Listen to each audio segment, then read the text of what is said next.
Hi, my name's Dave, amateur radio call sign AB7E. I recently did some computer modeling of an antenna using the latest version of EZNEC Pro 2 Plus with the NEC2 engine to investigate the effect of dielectric loading on the resonant frequency of an antenna. I was trying to see if, at least for VHF and UHF, it might be possible to tune an antenna without having to physically trim the elements. Given the rather small dimensional tolerances for antennas in that frequency range, I thought being able to compensate for construction errors might be useful. I first modeled a vertically oriented rectangular loop to simulate half of a QHF antenna at 435 megahertz. My previous attempt to actually build one having ended up somewhat off frequency. I split the loop up into several series connected wires, and this is in the model, each wire having a few segments.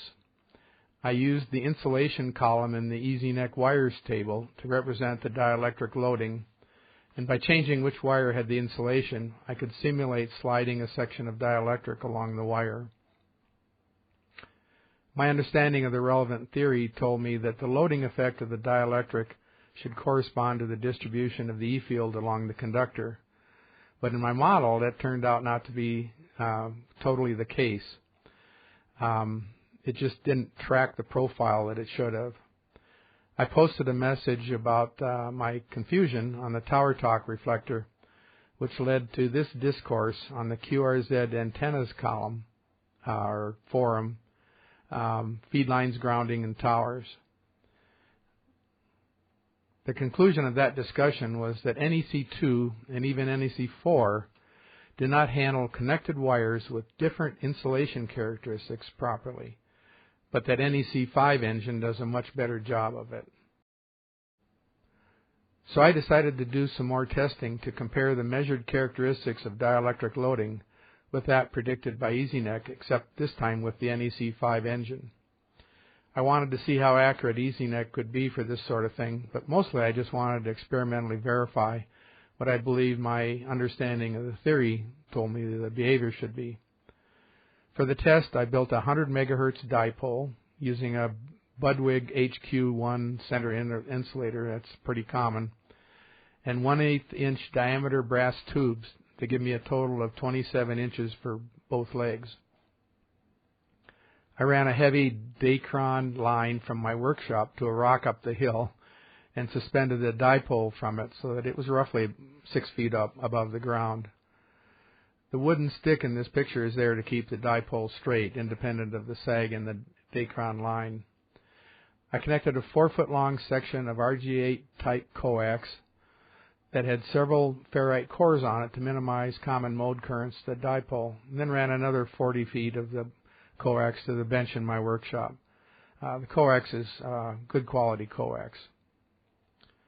My test equipment was a laptop running Nano VNA server to control a recent generation Nano VNA-F version 2. It's a nice VNA.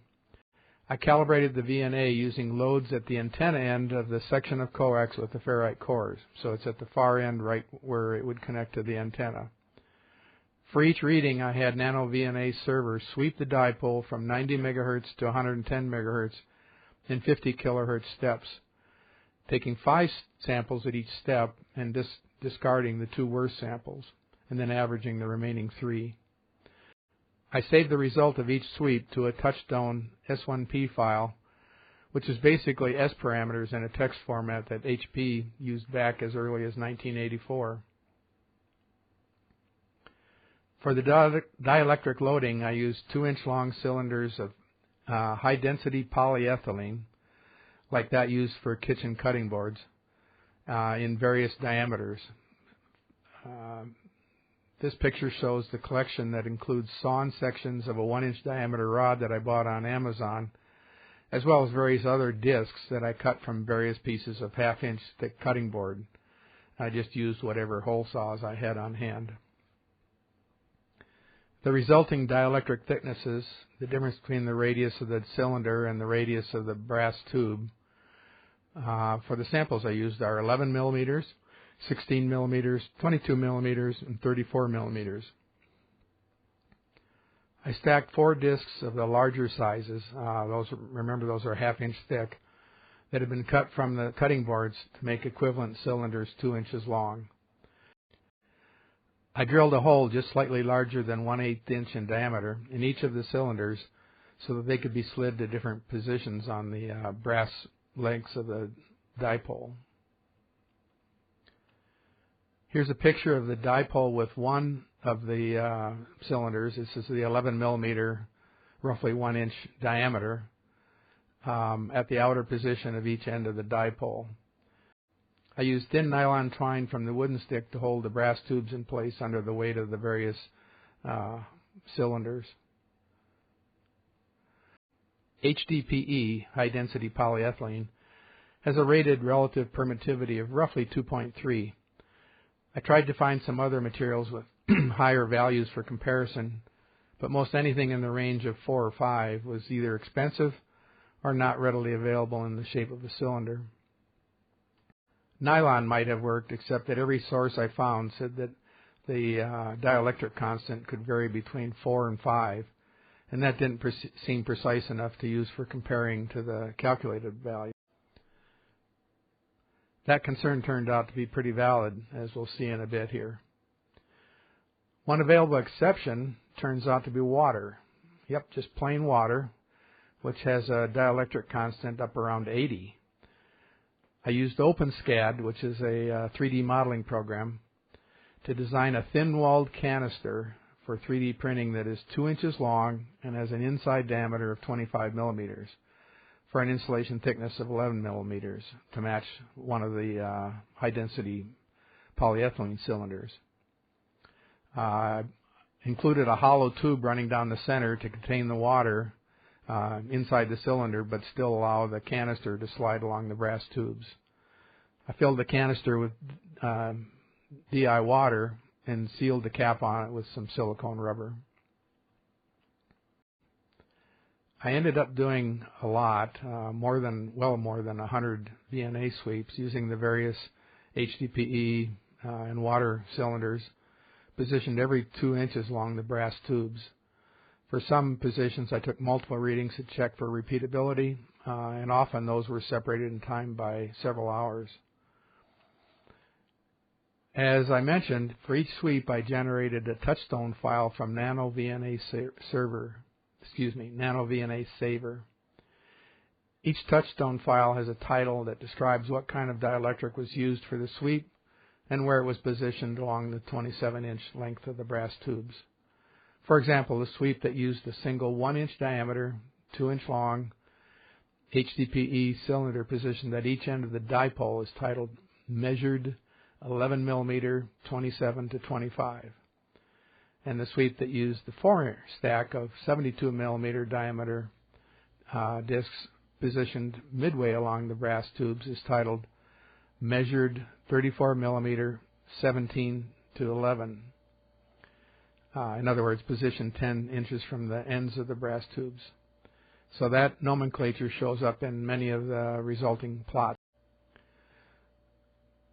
I've extensively used EZNEC since way back in the early 1990s when it was called EZNEC, but somehow only recently did I realize that EZNEC can also save an SWR sweep to a touchstone file. After every SWR run, EZNEC saves a file to the docs folder inside the main EZNEC folder. It gets overwritten by the next SWR run, so it is necessary to rename it appropriately in order to save it. I use nomenclature like EZNEC 11 millimeter 27 25 to distinguish it as a calculated result. For displaying the results, I used AC6LA's, his name's Dan, excellent and free application called ZPlots, into which you can load and plot a touchstone file. It can display multiple sweeps at once, so it is great for making comparisons of measured versus calculated, or between sweeps that use different dielectric loading, either different diameters or different positions along the dipole element. It's a great tool to use in conjunction with NanoVNA Saver. I generated several Z-plots images that I think show a reasonable summary of the basic results I got. But there's so many touchstone files that I didn't include them all. These are the ones that I consider to be probably the most relevant.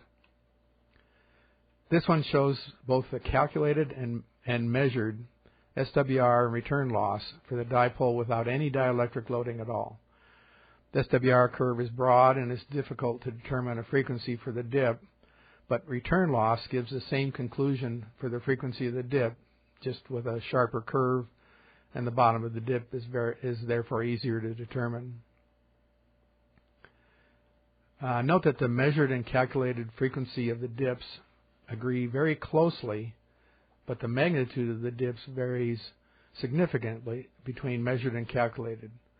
It's possible that a stick I used above the dipole to keep it straight caused some loading, or possibly the effect from unknown ground conditions was significant, or maybe my model wasn't great. The earth below the dipole is hard-packed, very dry, and very rocky, and almost certainly very poor conductivity. So who knows really where the actual ground, the actual RF ground at 100 megahertz was, or how much loss it took for the RF to get to that ground. I took some repeat readings the next day after the dipole had sagged about 6 or 8 inches, but it was still straight and level. And the frequency of all the dips was the same as the previous day, but the magnitudes of the RL and SWR dips were a bit different. I'm actually okay with that, since all I was trying to show was the effect of the dielectric on the tuning, not get super precise readings for the magnitudes. I made several repeat sweeps of the dipole at significantly different times over the course of the several hours it took me to make the readings. This is a plot of 3 different readings of the 35 millimeter cylinders positioned at the ends of the dipole, and I chose that due to the fact that it would have the greatest impact, and therefore likely the greatest variance from day to day. And they were taken a few hours apart over the course of the day. I think it shows quite good repeatability of the measurements, considering the frequency involved. The traces overlap each other almost exactly. There really are 3 traces there for both RL and SWR. It's just hard to see them because they overlap so closely. I did similar multiple tests with all of the samples and test conditions over the course of the day and always got the same kind of result. It's very repeatable. For the actual dielectric loading tests, this image shows the calculated and measured results for a single 1-inch diameter HDPE sleeve. Remember, that's 11 millimeters actual dielectric thickness, given the thickness of the brass tube. And these are positioned at the very end of each leg. In other words, this would be a nomenclature of 27 to 25. Again, the frequency of the dips is very similar, but the magnitudes are different. This image shows the return loss versus frequency for every thickness HDPE cylinder, plus the water canister, positioned at the very end of the dipole legs. All are 2 inches long, and there's a large decrease in the frequency of the dip for almost any dielectric at all, but then there's successively less for increasing thickness. Note the huge effect of water as a dielectric, even though it was only the equivalent of 11 millimeters thick. This image shows the curves of the measured frequency of the dip and return loss of all the samples versus position of the sample on the dipole. Clearly, the magnitude of the effect of the dielectric follows the E-field distribution along the elements of the dipole, the E-field being the strongest at the ends of the dipole. All samples have negligible effect near the center of the dipole, where the current is high, but the E-field is not. I suspect that the kink in the curve for the water sample was an error, but by the time I saw it on the plots, I no longer had the samples to make a repeat reading. This image shows the frequency of the dip versus HDPE thickness for the samples I had available. I believe the shape of that line should be a smooth curve, and certainly not with that upward kink at 16 millimeters. I think I can explain why the plot looks like it does, and for that we should take a look at some measured versus calculated results, the next 4 images. These images show the curves for the samples at the ends of the dipole, and all of the EZNEC calculated results in those figures use the nominal dielectric constant of 2.30. That turns out to be not the case.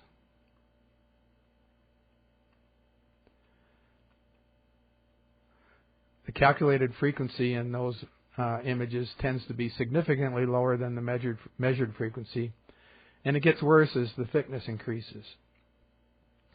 The EZNEC manual cautions against using thick insulation, and as we see later, fringing effects are probably an issue with short and thick configurations. But then I got the idea to try different values of ER, the dielectric constant, in EZNEC for each sample thickness, each of the different ones, until I got a match in the calculated versus measured frequency for that position at the end of the dipole. Here's the ER, the dielectric constant, that does give a match between the measured and calculated values. You can see that those are different than 2.30. Now let's look again at the image of the various HDPE samples that I showed above. This is the same image.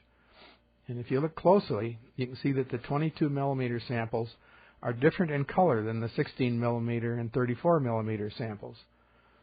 That's because the 22 millimeter samples came from one piece of HDPE cutting board, and the 16 and 34 millimeter samples came from a combination of 3 different cutting board remnants that I had on hand.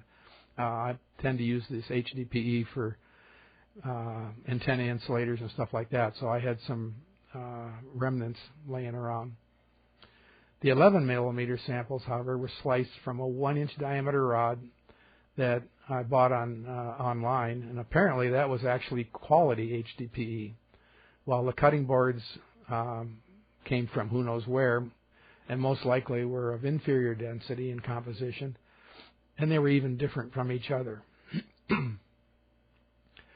When running the simulations in EZNEC, it was amazing to me to see how sensitive the results were to difference in dielectric constant of as little as 0.02. So it should be no surprise that the different cutting boards might give different results. Referring back to that earlier image, not only were the thicknesses different, but apparently so were the real-life dielectric constants, different enough to distort the curve. So I revised the curves. Here's the comparison curves using the EZNEC calculations with those revised dielectric constant values.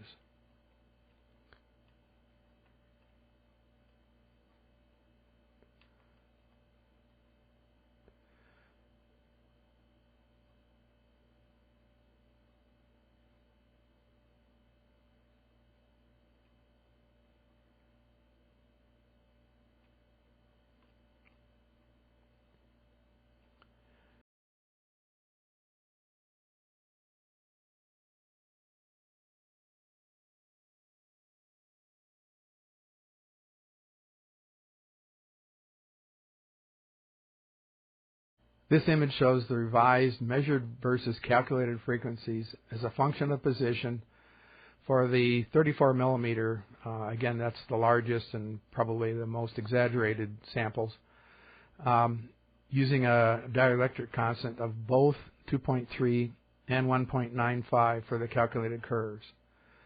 The endpoints for an ER of 1.95 match up with the calculated values, but the measured curve is flatter than the calculated curves. I strongly suspect that this is due to real-life fringing effects around the dielectric that EZNEC might not capture, especially for a cylinder with a diameter-length ratio significantly greater than 1, and in this case it's equal to 1.4, the 2.8 inches diameter and 2 inches long. And remember that the EZNEC manual cautions against that.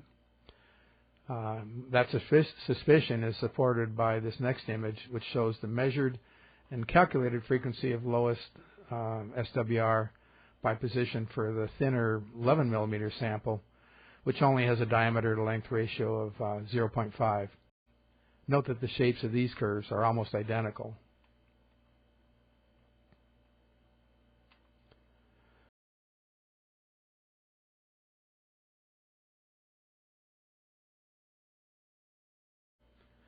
This next image shows the measured and calculated results of the 3D printed water-filled canister, 11 millimeters thick, with the calculated results using assuming a dielectric constant of 80. There is a difference between the measured and calculated frequency, but realistically it's not a very well controlled sample in the first place, since it had a combination of the 3D printing material and water, with the plastic for the tube running down the center wrapped around the brass tube. And that dielectric constant is about 2.5 for PETG. So the combination no doubt gave an actual equivalent dielectric constant something less than 80. I'm actually surprised it tracked that closely, but it indicates that EZNEC does a pretty good job even with such an extreme case. I had sufficient 1-inch diameter HDPE material to make a lot of those cylinders, enough to fully cover the dipole its full length except for about 6 inches at the center, where the center insulator blocked it. This next image shows the measured return loss and SWR for that condition compared to only having a 2-inch insulator at the end. As expected, the more of the dipole and element that is encased in the dielectric, the lower the frequency of minimum SWR. In the image, position 27 to 25, the red and dark blue lines, is the end of the dipole, while 27 to 3, the green and light blue lines, represents the mostly covered condition.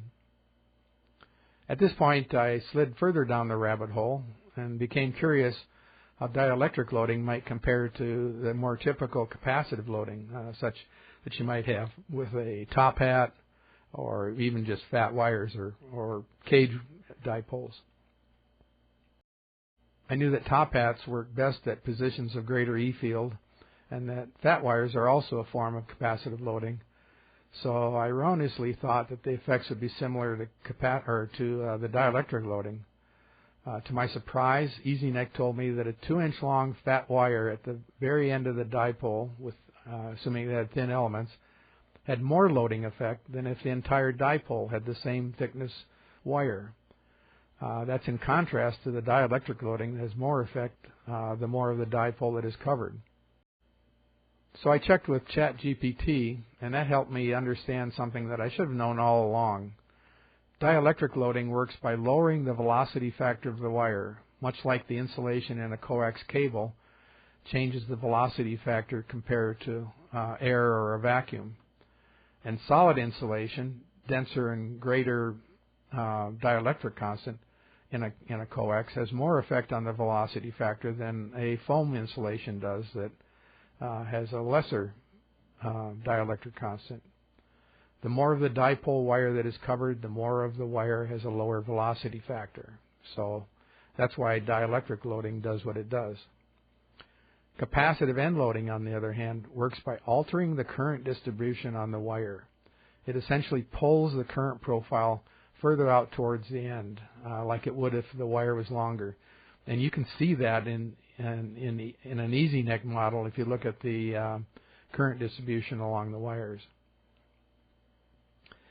The current distribution doesn't change as much if the entire dipole is fat, because the additional capacitance near the center partially offsets the additional capacitance at the end. Curious if I could verify this, I modified my test to include some additional configurations.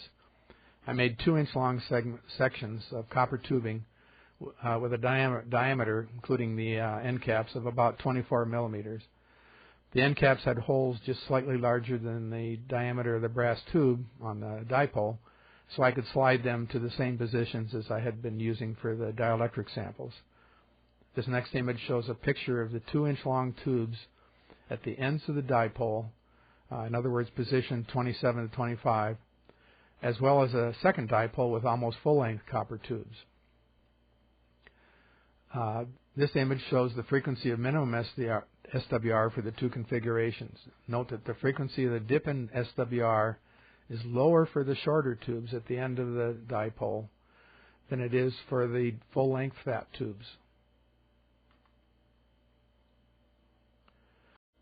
To simulate a top hat at the end of the dipole, I made some discs out of copper-clad board plus a very short length of 5/32 inch brass tube that fits snugly over the 1/8 inch diameter brass tubes of the dipole. This image shows a picture of those discs, and this image shows the frequency of minimum SWR as a function of the position on the dipole elements. The curve is similar to the HDPE samples, except with a much stronger effect. But remember that the loading mechanism is entirely different. It's not changing the velocity factor, it's changing the current profile. So after all that, my conclusions are that adjustable dielectric loading seems like potentially a viable means for adjusting the frequency of minimum SWR on an antenna where the size of the elements is not prohibitively large. The stuff I did at 100 megahertz was pretty easy to do, and I got a adjustment capability in the range of maybe 4 to 6% of the frequency. The loss tangent of materials like HDPE is really quite low, even at VHF and UHF, so it's not going to add a lot of loss. So maybe it's practical for VHF and above. It's certainly not practical for HF. If you scale down to HF, you're talking some really large dielectric. Another conclusion I have is that EZNEC with NEC5 is remarkably accurate for predicting the behavior of dielectric loading. And that's in spite of the insulation disclaimer that's shown in the manual. I'm sure it's relevant, but I didn't see it as a strong consideration as the manual seems to suggest. It at least seems to be accurate enough for investigating antennas. So I think it's potentially useful. Another conclusion is there's a reason why enough water or snow, wet snow, on an antenna or open wire transmission line can cause problems. Wire has such a very high dielectric constant that it is going to have an effect.